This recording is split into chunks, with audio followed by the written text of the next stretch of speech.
Muy bien. Buenas tardes a todos. Vamos a empezar el desarrollo de esta actividad. Soy el doctor Henry Caituiro Soto, ginecobstetra, o soy profesor en el área de obstetricia. Esta es una serie de sesiones, 2 sesiones principales que vamos a desarrollar. A esto le vamos a complementar a algunas sesiones de baja rentabilidad. Y aquí quiero mencionar lo siguiente. La proporción de preguntas que se han dado en todos estos años es bastante fuerte en el área de ginecobstetricia, en particular obstetricia.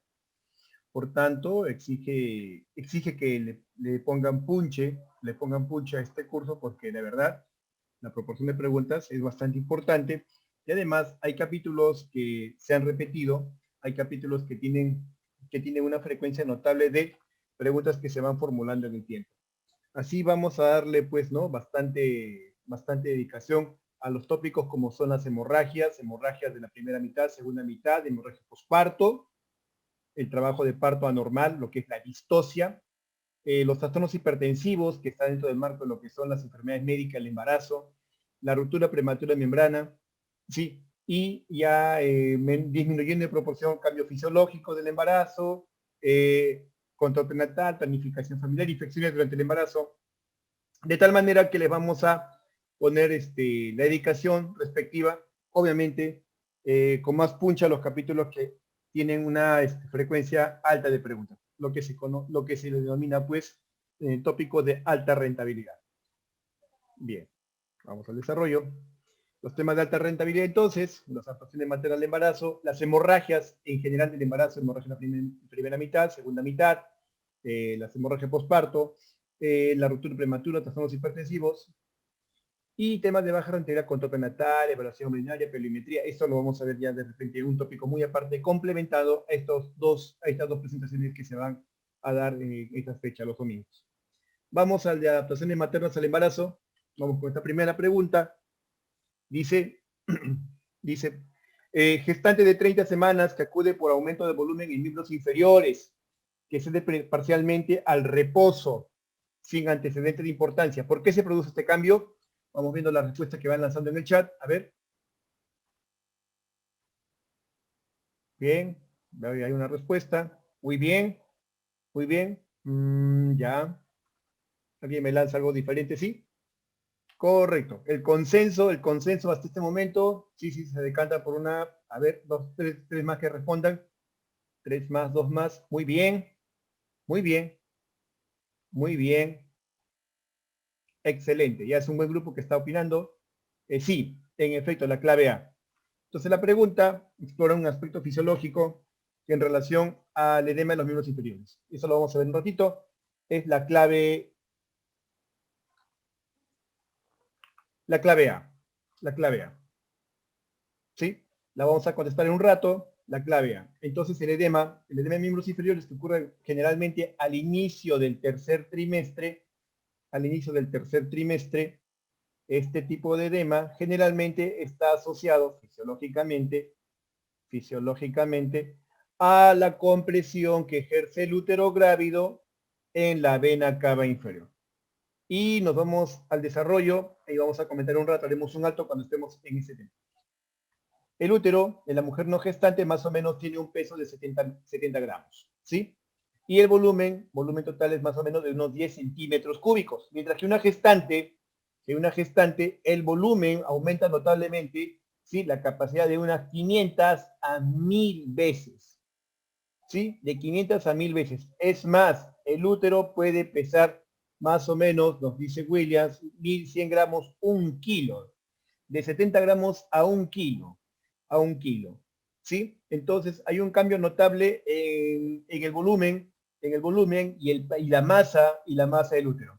Y esto se debe a que el útero, la fibra muscular se hipertrofia, es decir, aumenta en su tamaño, aumenta en su longitud y aumenta en su espesor.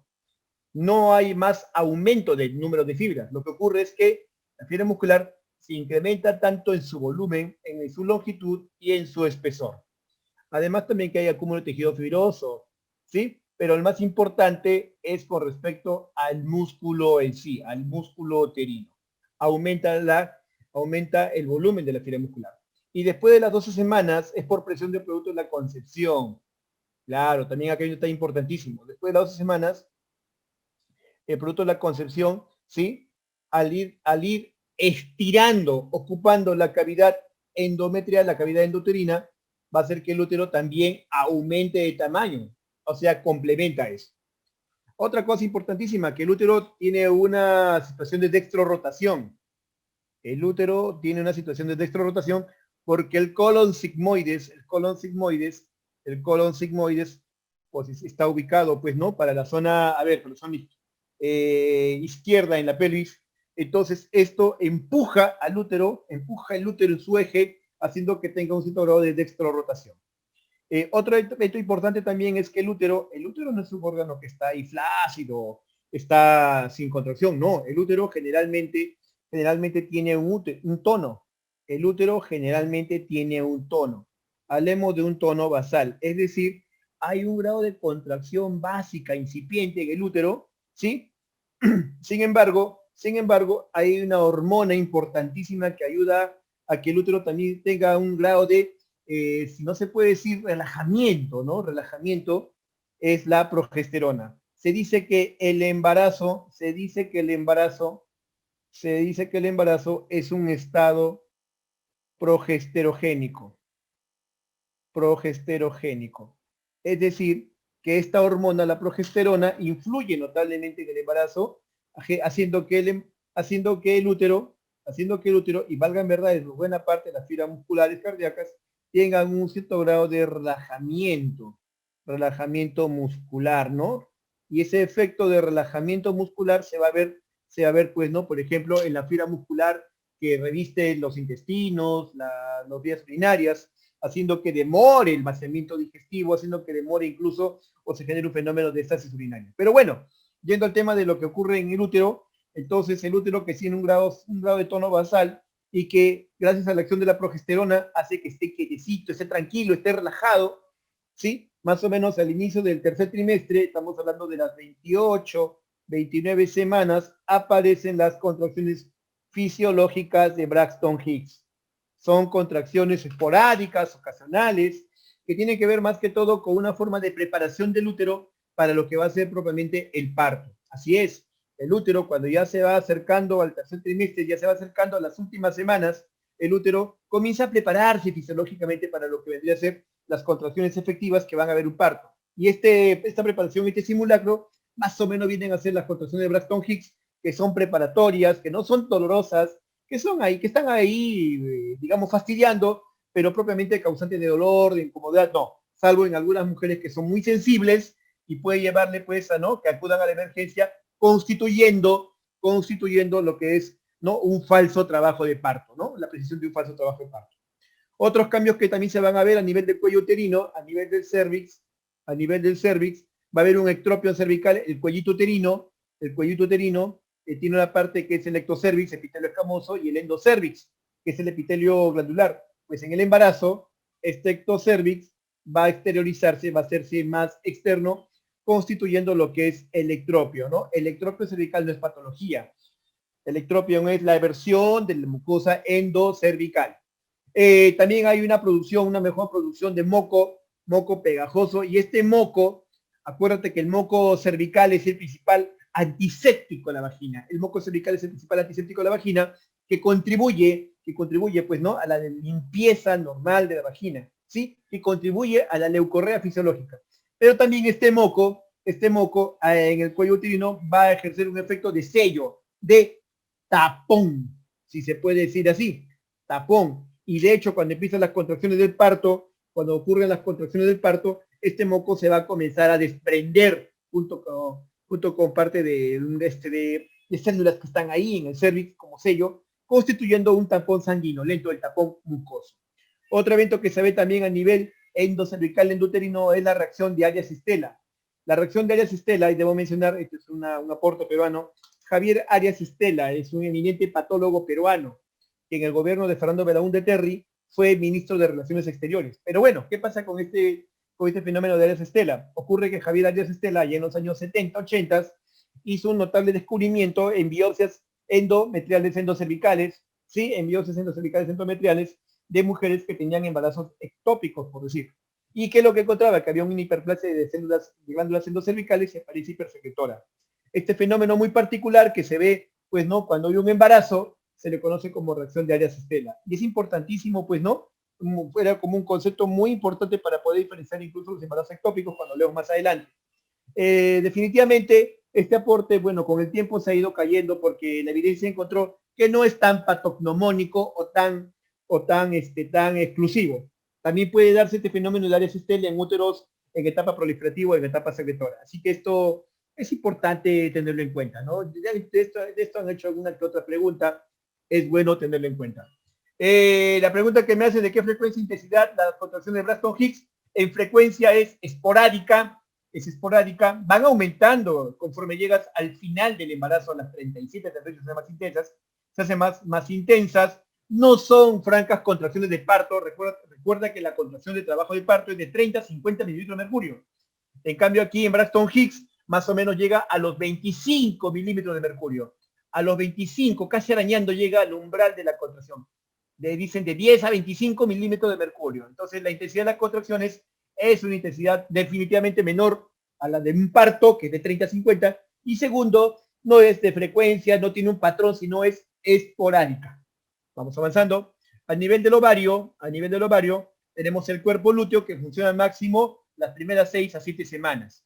Claro, el cuerpo lúteo es importantísimo porque produce progesterona. Y como le decía, el embarazo es un estado progesterogénico. Entonces el cuerpo lúteo lo hace muy bien. Sin embargo, ya después de las 7 semanas, ya entra a tallar el papel de la placenta. En adelante lo va a hacer la placenta.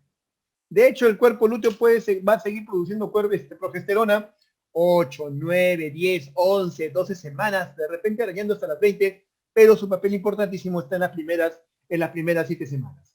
Aumenta el calibre de las venas ováricas, también se da este evento de luteoma del embarazo, donde hay grandes células acidóficas luteinizadas. Los quistes tecaluteínicos son presencia de quistes grandes en el ovario y que básicamente son una hiperreacción luteínica por un aumento de la gonotrofina coriónica, y esto se ve notablemente en esta entidad, la enfermedad trofolástica gestacional, la enfermedad trofolástica en embarazo gemelar y en el hipertiroidismo. ¿Sí? En el embarazo y el hipertiroidismo. Esto de los quistes tecaluteínicos, y caen conforme el embarazo se resuelve. Me hacen una pregunta, ¿cómo podemos diferenciar una bradicistolia? Bueno. Vamos a verlo en la parte dinámica uterina cuando hablemos de hiperdinamias, hipodinamias, bradicistolia y hiposistolia. ¿Sí? Vamos a verlo ahí. Preguntas que me hacen, la producción significativa de progesterona por... No. No he dicho que solo sea hasta las 7 semanas, por favor. No. La producción del cuerpo lúteo, la producción de progesterona se va a dar las primeras 12 a 20 semanas, pero el papel notable pues, de la progesterona, el papel notable del cuerpo lúteo, pues se ve en las primeras 7 semanas. No, esto no es cancelatorio. 7 semanas, el siguiente día ya está haciendo la placenta su aporte. No es así. Va a ir disminuyendo. Vamos avanzando. En ganas de tiempo son cerca de 105 ya, porque tenemos que avanzar, jóvenes. Vamos a tratar los cambios metabólicos. Hay un aumento de la retención de agua en el embarazo. Se acumulan más o menos 6.5 litros de agua. Y respondiendo a la pregunta inicial, el edema de miembros inferiores ocurre porque hay un aumento de la presión venosa por oclusión de la vena cava inferior. Conforme el útero va creciendo en tamaño, en volumen, va ejerciendo también un efecto compresivo a nivel de las venas ilíacas, generando una éstasis en el retorno venoso. Y esa éstasis en el retorno venoso va a hacer que tengamos esta condición de edema de miembros inferiores. Pero hay una cosa importantísima. El edema es un signo de alarma. Claro está, ¿no? El edema es un signo de alarma. Encontrarlo obliga a buscar la etiología. Y tú ya sabes muy bien que hay varias causas de edema, ¿cierto? Hay varias causas de edema. Tenemos el edema cardiogénico, una insuficiencia cardíaca congestiva lo puede llevar, y puede llevar hasta un edema agudo de pulmón. El edema hepático, por alteración en la circulación portal. El edema renal, por falla renal, ¿sí? Edema nutricional carencial, ¿sí? Entonces tenemos varias causas de edema. Y definitivamente es un signo de alarma, pero debemos hacer el diagnóstico diferencial, pues debemos tratar de descartar. Lo cierto es que hay una condición que es el edema gestacional. El edema gestacional, este es un edema que sale diagnóstico por exclusión, ya habiendo descartado que no es todo lo anterior, por exclusión me queda el edema gestacional, y felizmente el edema gestacional es una tercera parte de todos los edemas del embarazo. Es el edema, pues, ¿no?, que aparece de manera idiopática, generalmente se asume que es por compresión de la vena cavas, ¿sí? Y resuelve espontáneamente cuando la paciente estira sus piernas, busca el decúbito, mejora el retorno venoso y este edema revierte espontáneamente. Pero aquel edema súbito, aquel edema que inicia así espontáneamente, ¿no? Perdón, aquel edema que inicia súbitamente, que se asocia a, a otros signos como esto, cefalea, tinnitus, escotomas, bueno, debemos pensar pues, ¿no?, que hay una patología de fondo. Me hacen preguntas, tomar punto de corte 12 semanas, sí, lo puedes tomar como punto de corte 12 semanas porque algunas preguntas han hecho, ¿no? A partir de qué semana la placenta produce progesterona, comanda la producción de progesterona, y está, pues, ¿no?, las 12 semanas. En algún momento del embarazo se puede decir que el edema de miembros superiores es normal. Buena pregunta, desde lo que se desprende esto. Entonces, el edema es más frecuente a partir del segundo trimestre. A mediados, finales del segundo trimestre, se hace más frecuente este edema estacional o por compresión. Insisto, el que lo vea no significa que todo está ok, sino que tiene que descartar las otras causas de edema. El diagnóstico es por exclusión, ¿sí? Entonces tiene que descartar. Entonces, hay una condición de edema gestacional, un edema idiopático, se puede decir un edema sin mayor trasfondo patológico y que va a revertir en el transcurso, va a revertir en el transcurso del día, cuando la paciente tome el DQ, se recueste, estira las piernas, o cuando cese el embarazo. Hay un momento, hay un estado de alteración de los carbohidratos, hay una hipoglicemia leve, hipoglicemia postprandial, hiperinsulinemia. Esta es otra para el embarazo. El embarazo es un estado de hiperinsulinemia. Esta es otra condición que también deben tener presente. El embarazo es un estado de hiperinsulinemia fisiológico, de tal manera que esto permite que al tener una resistencia periférica a la insulina se asegure el suministro adecuado de glucosa postprandial al feto. Hay un incremento de la lipólisis por el antígeno placentario, sí, también es otro hallazgo importante. Con respecto al metabolismo proteico, miren la cantidad de proteínas que se tiene que tener para el feto y la placenta. Son los 500 gramos proteína contráctil, 500 gramos restantes. Estamos hablando de casi, pues, esto es miligramos, disculpe, miligramos, 1 gramo. Aumento de concentración de aminoácidos en la circulación fetal es mayor al materno. El metabolismo lipídico, también va a haber cambios en el metabolismo lipídico, en la concentración de lípidos, que aumenta la lipoproteínas y apolipoproteínas a predominio del tercer trimestre. Factores que influyen en estos cambios en los lípidos es la presencia del lactógeno placentario, efectos hepáticos del estradiol y progesterona, ¿sí? Y aumento de estas sustancias como son la grelina y leptina que favorecen el crecimiento fetal.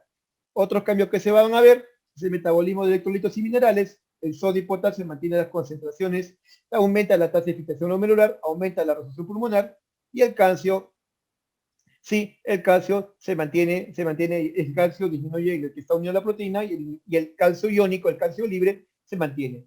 Y también hay otras condiciones como el fosfato se mantiene y el magnesio disminuye a nivel sérico. De esto no han hecho preguntitas, más que todo hay que sacarle punch a la parte de carbohidratos y metabolismo del agua. Con respecto al volumen sanguíneo, esta parte sí han ahondado bastante. En fisiología, en preguntas de fisiología, han hecho mucho énfasis en los cambios hematológicos y en los cambios cardiovasculares. Presta atención. El volumen de la sangre, hay un aumento de la volemia. Hay un aumento de la volemia que se está dando ya al final del primer trimestre. Se ve su efecto sobre todo en el segundo trimestre y al final del segundo trimestre, más o menos 28 semanas, se ve su mayor exigencia. La volemia puede aumentar de un 40 hasta un 80%. ¿Sí? La volemia aumenta. Por ende, si aumenta la volemia, hay más sangre que el corazón tiene que bombear. Eso hace que aumente la precarga, también aumente la poscarga y secundariamente a todo esto aumenta el gasto cardíaco. Entonces, la volemia va a ser que el aumento de la volemia, que aumente la pre y la poscarga, que aumente el gasto cardíaco, el corazón va a tener que más que bombear, hay un aumento o una hipertrofia cardíaca, hipertrofia ventricular, sobre todo de bomba izquierda, ¿sí? Y vamos por partes. Ya. En la volemia hay dos componentes, el plasma y los glóbulos rojos o la formación roja, ¿no? En la formación, bueno, la estructura forme, glóbulos rojos, leucocitos, neutrófilos, todo ese acúmulo celular. Bien, ¿aumenta la volemia? Por supuesto que sí, aumenta el plasma, aumenta los glóbulos rojos, pero ocurre que más aumenta plasma que en comparación de glóbulos rojos. De tal manera que este aumento a predominio del plasma sobre los glóbulos rojos hace que tengamos una percepción de una anemia dilucional o anemia fisiológica que se ve sobre todo en el segundo trimestre. De una anemia dilucional, una anemia fisiológica, ¿sí? Pero no es porque está habiendo una disminución de los glóbulos rojos o de hemoglobina, simplemente es porque el glóbulo rojo que se ha incrementado es en proporción menor al plasma y eso da esa percepción en las densidades de que estuviera, pues, no disminuido. Pero no es que sea propiamente una anemia. Una anemia. El otro es, ahí está, el aumento de plasma y glóbulos rojos, es cierto. Hay más sangre que perfundir, hay más territorios que irrigar. Por favor, ponle puncha a esto, porque han venido preguntas bastante interesantes y facilitas, en mi opinión, papayitas, ¿sí?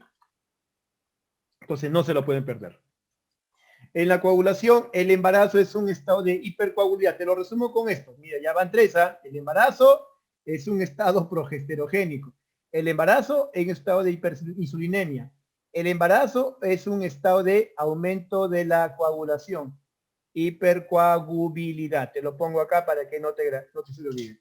El embarazo de por sí es un estado de incremento del estado de hipercoagulabilidad. ¿Por qué? Porque aumenta la concentración de todos los factores de coagulación. Esto nos han preguntado, la 11 y la 12. Sí, perdón, el factor 11 y 12 no aumenta, pero en general aumenta todos los factores de coagulación, aumenta el fibrinogen hasta un 50%, disminuye la acción del tiempo parcial de tomografía activada, disminución leve de plaquetas por hemodilución, disminución de proteínas reguladoras C y S. En conclusión, el embarazo es un estado de hipercoagulabilidad. Y con respecto al metabolismo del hierro, el hierro almacenado en el adulto es más o menos 2,5 gramos, ¿sí? O una media para jóvenes menor de 300 miligramos. Decía hierro en el embarazo es de 1000 miligramos en todo el embarazo. 300 miligramos son de forma activa, 200 por expresión digestiva y 500 para el aumento de volemia. Eso es lo que se requiere. 1000 miligramos. La producción fetal de eritrocitos no se afecta. La fosfatasa alcalina, leucocital y proteína PCR aumentan. Y vamos a este otro tópico, corazoncito, de alta rentabilidad. ¿Qué han preguntado? Entonces te decía, aumenta la volemia, aumenta la precarga, aumenta la poscarga, aumenta el gasto cardíaco.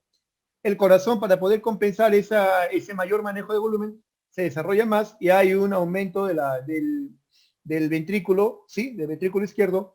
El eje cardíaco se va a desplazar hacia arriba y a la izquierda. ¿Por qué? Por el efecto del útero que va creciendo, va desplazando el eje hacia arriba y hacia la izquierda. Tal cantidad de sangre en el organismo, el aumento de sangre en el organismo. Ya, creo que me estoy yendo muy rápido. Discúlpeme si estoy yendo muy acelerado. Sí, me están haciendo la observación. Sí, pues la idea es abarcar los capítulos. Vamos a hablar un poco de desaceleración, a ver. Sin que por eso bajemos la calidad. Entonces, tal cantidad de aumento de sangre exige que los vasos acepten ese volumen. Entonces, si va a haber un aumento de sangre y los vasos se mantienen en su misma capacitancia, en su misma capacidad, va a aumentar la presión. Al haber más volumen de sangre que va a circular, en el mismo tiempo va a haber un aumento de la presión. Entonces, ¿qué es lo que hace el organismo para poder compensar eso? Disminuye la resistencia vascular periférica y la resistencia vascular sistémica. Esto es un cambio favorable. Disminuye la resistencia vascular periférica disminuye la resistencia vascular sistémica y pulmonar. Eso es bueno porque va a permitir que se pueda alojar más sangre en el organismo humano, más sangre en los vasos. Tan eficiente es esto, tan eficiente es de que incluso la presión arterial, con semejante aumento del volumen de sangre, que es 40-80%, la presión arterial tiende a disminuir, incluso disminuye unos 10 a 15 milímetros en el segundo trimestre. Entonces, fisiológicamente, disminuye la presión arterial más o menos aprox entre 10, máximo 15 milímetros de mercurio, y eso se ve en el segundo trimestre. ¿Sí? Este es un cambio fisiológico, que la presión arterial disminuya, ¿sí? Por este aumento, perdón, por esta disminución de la resistencia vascular periférica secundaria, ¿no? Por eso, como criterio diagnóstico de preeclampsia, en nuestro país, las normas antiguas dicen, un criterio es la elevación de la basal. La elevación de la basal, si la presión arterial basal se eleve más de 15 milímetros de mercurio en la diastólica, piense en preeclampsia. Un momentito, corregimos eso. Eso es lo que dice nuestra guía nacional. Medicina basada en evidencias. Hay que hacer la aclaración que esa elevación puede ser con trampa. ¿Por qué? Porque ya estamos viendo de que la presión arterial disminuye en el segundo trimestre. Si disminuye, en el tercer trimestre logra recuperarse. ¿Y qué va a pasar? Que vamos a pensar de que está viendo hipertensión. Ah, se cumplió el criterio de la basal, hipertensa. Y vamos a tener el problema de sobrediagnosticar sospecha de preeclampsia. Alguien puede decir, pero profe, lo mejor que hay, ¿no? Preferible diagnosticar por exceso por exceso a que después me falten y se me pase un caso de preeclampsia. Lo que ocurre es lo siguiente, ¿no? Que los esfuerzos de salud, todo lo que implica la programación, las estrategias, tienen que ser hechos de manera coherente. En el mundo entero ya no se toma el criterio de la basal por este cambio fisiológico que se ve, que es normal que la presión arterial disminuya en el segundo trimestre. Bien, otros cambios que van a ver. Ah, la diastólica. La diastólica es lo que cae. La diastólica se hace más evidente, ¿no? Un criterio de la basal. No, ambos disminuyen, la sistólica y la diastólica, por si acaso. A ver, preguntas que me hace para con ese punto. ¿Baja la presión arterial en el segundo trimestre y vuelve a regularse? Claro, eso es lo que estaba mencionando. La presión arterial en general baja un poco en el segundo trimestre, se reduce en unos 10 milímetros de mercurio, máximo 15, máximo, pero generalmente está por los 10, y en el tercer trimestre vuelve a recuperarse. Vuelve a recuperarse. Muy bien, la presión venosa central se mantiene, a nivel de la circulación arterial y presión arterial, disminuye la presión arterial. Mira lo que te estaba diciendo hace un rato, ¿no? 24, sobre todo las 24, 26 semanas, y luego disminuye. El flujo sanguíneo venoso se retrasa en las piernas, se debe a aparición de varices, la hipercoagulidad y la congestión venosa, mira, puede llevar a la aparición de varices, que puede predisponer trombosis venosa profunda. Aumento del sistema renina, angiotensina, aldosterona, aumenta el umbral de acción, y esto es contrarrestado por la progesterona. Hay otra acción de los péptidos natriuréticos, hay otros elementos que van a participar como las prostaglandinas, tromboxano, óxido nítrico, pero esto por lo general tiende a disminuir. ¿Por qué? Porque estos son lo que se llaman, ¿no?, mediadores que van a producir hiperreactividad endotelial. Es decir, van a producir un incremento de la presión arterial o pueden producir, ahí está, eso está mejor.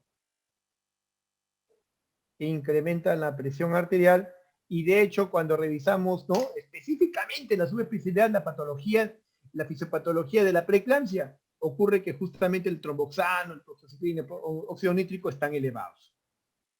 Función pulmonar, la frecuencia respiratoria no cambia, el volumen ventilación pulmonar, el volumen ventilación pulmonar y ventilación minuto en reposo se incrementan, la capacidad funcional residual y el volumen residual disminuyen por elevación del diafragma, la progesterona aumenta la conductancia y disminuye la resistencia del músculo liso.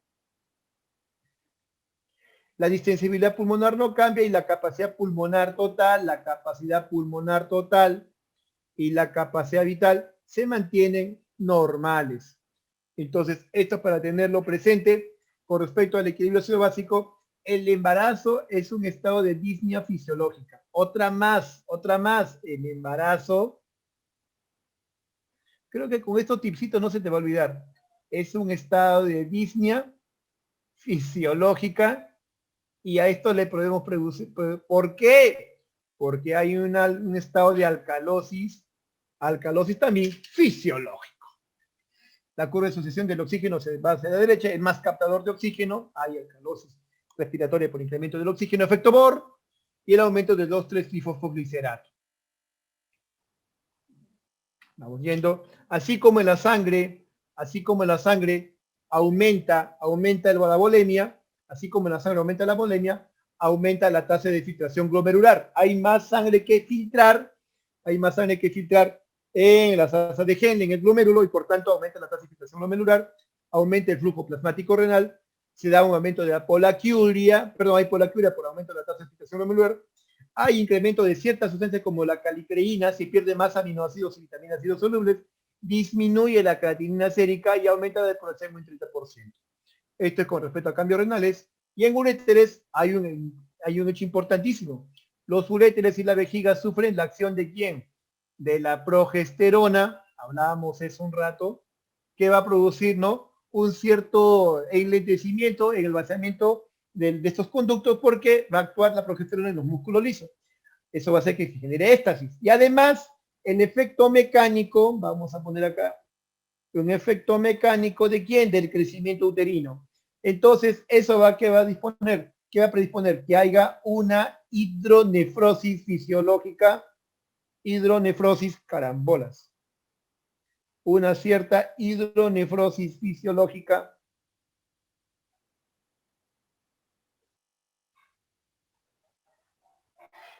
a predominio del uréter derecho.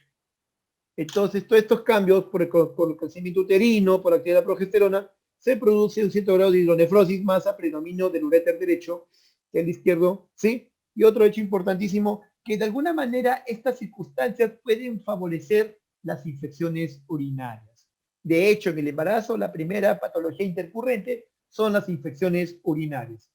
La vejiga sí experimenta cambios a partir de las 2 semanas, se muestra hiperémica, hiperplásica del músculo y tejido conjuntivo por la compresión uterina y susceptible a las infecciones. Entonces ya estamos viendo que este grado de éstasis urinaria favorecida por el embarazo podría llevar a la aparición de las ITUs, de las infecciones del tracto urinario. Con respecto a cambios digestivos, el apéndice se desplaza hacia arriba y un poco se lateraliza. Esto es un hecho importantísimo. El útero, conforme va creciendo, en su crecimiento va empujando los intestinos hacia arriba y hacia atrás. Y uno de ellos que es afectado es el apéndice. De hecho, el apéndice es empujado hacia arriba y hacia atrás, y a las 20 semanas se le puede encontrar más o menos a la altura del ombligo. Y esto es un problema bien serio en la parte clínica, en la parte de evaluación clínica de la patología apendicular. ¿Por qué razón? Porque me cambia el espectro o la conducta de la inflamación de la apendicitis. Sabemos, ¿no?, clásicamente que la apendicitis tiene un dolor a 2 tiempos, ¿no? Aparece periumbilicalmente y luego focaliza en la zona de McBurney, en la fosa ilíaca derecha. Sin embargo, con un útero grávido por encima de las 12, 14, 15 semanas, estos fenómenos no se van a dar tan de libro, ¿no? Lo que ocurre es que el apéndice pues ya no va a tener esa acción de dos dolor a doble tiempo. Y además la valoración del abdomen peritoneal cambia bastante, ¿no? Un abdomen peritoneal en una persona no gestante vas a encontrar 3 cosas importantísimas. 1, resistencia abdominal, abdomen rígido, en tabla, contracturado, doloroso. 1, 2, defensa abdominal, producto del dolor toma una postura antálgica, defensa abdominal toma una postura antálgica, lateraliza, se dobla, se flexiona. Y tercero, rebote, signo del rebote o Bloomberg. Entonces cuando ves esto, ya estás pensando automáticamente que es un abdomen sí o sí agudo quirúrgico. O es un abdomen agudo quirúrgico. En la gestante, estos cambios no se ven de esa manera, tan cantaditas. ¿Y eso qué significa? Que algunas veces, yo diría varias veces, una gestante que viene con una patología abdominal como apéndice, vesícula, pensamos que el dolor, si no somos bien acuciosos, pensamos que el dolor es por el embarazo. Es por el embarazo y eso ha cambiado. Y desmerecemos de repente una situación que puede ser de cirugía. ¿Y qué es lo peor que puede pasar? Que retrasamos el diagnóstico y la enfermedad avanza y ya no viene ya como una apendicitis flemonosa, ya viene ahora como una peritonitis. Entonces es importante, ¿no? Es importante que ante un cuadro doloroso abdominal, seamos bien acuciosos, porque si vamos a echarle la culpa al embarazo, podemos incurrir en minimizar una patología y que esta, producto de haberla minimizado, sea complicada, sea realmente grave, venga en un estado mórbido más grave y pase. Como dijo que sufre cambios en la progesterona, lo que pasa es que la progesterona, al actuar sobre el músculo liso y producir su relajación, y acuérdate que el uréter y la vejiga están revestidos por músculo liso, entonces demoran en evacuar, ¿no? Demoran o se hacen más aletargados para que puedan evacuar, que pueda haber la visión.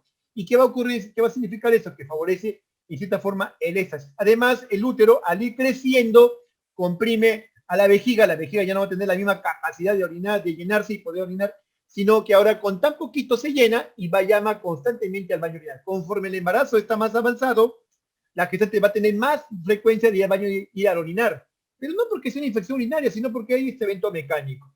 Y todo esto, tamaño uterino, además de los cambios hormonales, sí, van a hacer que la gestante tenga una cierta predisposición a que las infecciones urinarias tengan un grado de frecuencia. Espero con esto haber aclarado esa duda.